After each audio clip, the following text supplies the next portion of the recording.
Hi everybody, this is Methyl IGN. Today I'm going to talk about some new Godzilla 2014 information. This time I'm going to talk about new Godzilla 2014 movie still with Ken Watanabe, Gareth Edwards as well as Bryan Cranston. Plus IGN's Godzilla set visit reveals new sales, potential spoilers, and Godzilla Easter eggs. So first of all, we'll go with the movie stills that were released on Yahoo Movies. So one of the pictures is Gareth Edwards telling Ken Watanabe what to do in the next scene, and the background looks pretty cool. I believe this might be possibly the Golden Gate Bridge. Maybe, I don't know. Maybe, but you can see the little gate thing or something. It looks like Ken Watanabe is wearing this suit. There's just a little badge right there. I cannot really read what it says there. I don't think it's a mutual organization, so I don't think it's the mutual organization, but it looks like the smoke, in the background, and it's completely on fire. So probably this is a scene, or maybe it's in the middle or not end of the film. So yeah, it's actually pretty cool. Not too exciting or anything of that. You see the camera in the background and trying to roll in and zoom in what's the next shots, and Gareth Edwards showing him what to do. And yeah, it looks like Ken Watanabe is having a great time with Gareth Edwards there. And the next picture is Bryan Cranston. It's the same picture, the screenshot as we saw, I don't know how many days ago. But it is actually Bryan Cranston with the flashlight looking up. He's not looking at a picture. He's actually looking up with the suit with his flashlight. So probably there was a disturbance or something, and then that's when, Godzilla is there, and, all hell breaks loose.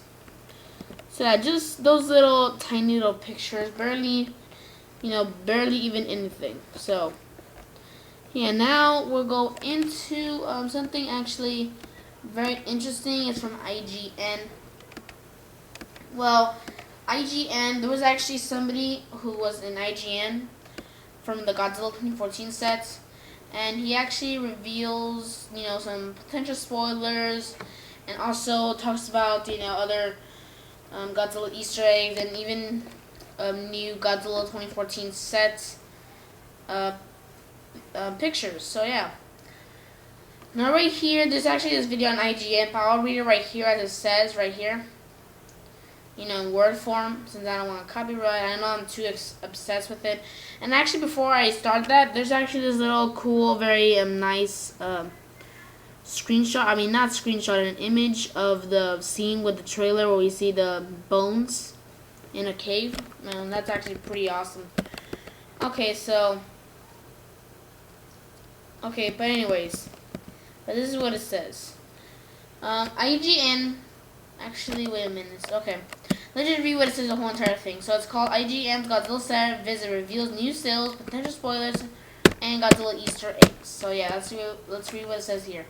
IGN has finally posted a write-up and video for their Godzilla Set Visit. They were privileged to last fall, and it contains some pretty heavy spoilers and mention of some Godzilla Easter eggs. For those wishing to avoid any spoilers before seeing the film this May, I encourage you to click away from this article. However, if you don't mind a little spoiler material, read on. Here's a few excerpts and images from their article. And this is the bone, the scene from the trailer. Except it's, part of the sets. It's with all the bones and all that in the cave. So that's actually pretty cool. And the bottom says, IGN claims the skeleton seen in the second Godzilla trailer was that of Godzilla, not a Muto. That is interesting. Two Godzillas? Probably. Anyway, let's see what IGN said. As we've seen in the trailer, as well as the image above, Godzilla 2014 makes reference to the monster's existence in 1954. There are flashbacks of the military setting off atomic bombs in an attempt to kill him, as well as the present-day scenes featuring his colossal bones. Yet, as Edwards told us on the set, the movie is functioning as an origin story. If this film was following the events of the original precisely, and Godzilla had invaded Japan, then the world will know about his existence. They don't. Cranston was initially reticent to do the film, as he was feeling protective coming off a very well written and executed show, Breaking Bad. The actor's concern was that whatever he did next would be compared to the series. Cranston also didn't want to make the mistake of being a prude about it, as he says. So he spoke with Edwards and became convinced that the human element will play a central role in the film.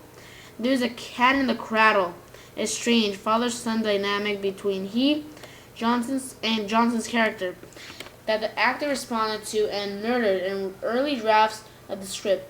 Cranston also well aware of the movies he is in. Godzilla with a capital Kaiju, and has fully embraced the pure joy and fun of being an epic monster movie, though one which they've all worked to ground in a deep sense of reality. So I guess he's the one that came with the idea with the human element in the story. So yeah, that's actually pretty interesting. I never knew that. You may never heard the G word in this movie. So probably we might not even they might not even mention Godzilla. They might actually just say Nautilus, probably, because from the leaked script or whatever. So yeah, pretty cool. Maybe they can call it Nautilus, or maybe they can call it just it the whole entire time. But I don't know. But anyways, for a long time we liked the idea of never ever saying his name. Edwards said when asked how they would introduce a titular character's moniker. We had a million ideas how you could say that name, and it might be that one of them ends up in the movie. We're still playing with a couple of them, but I think it's just as good to never say his name out loud. We're going to have it on every single poster and everywhere. There's something more ethereal about a person you don't really label.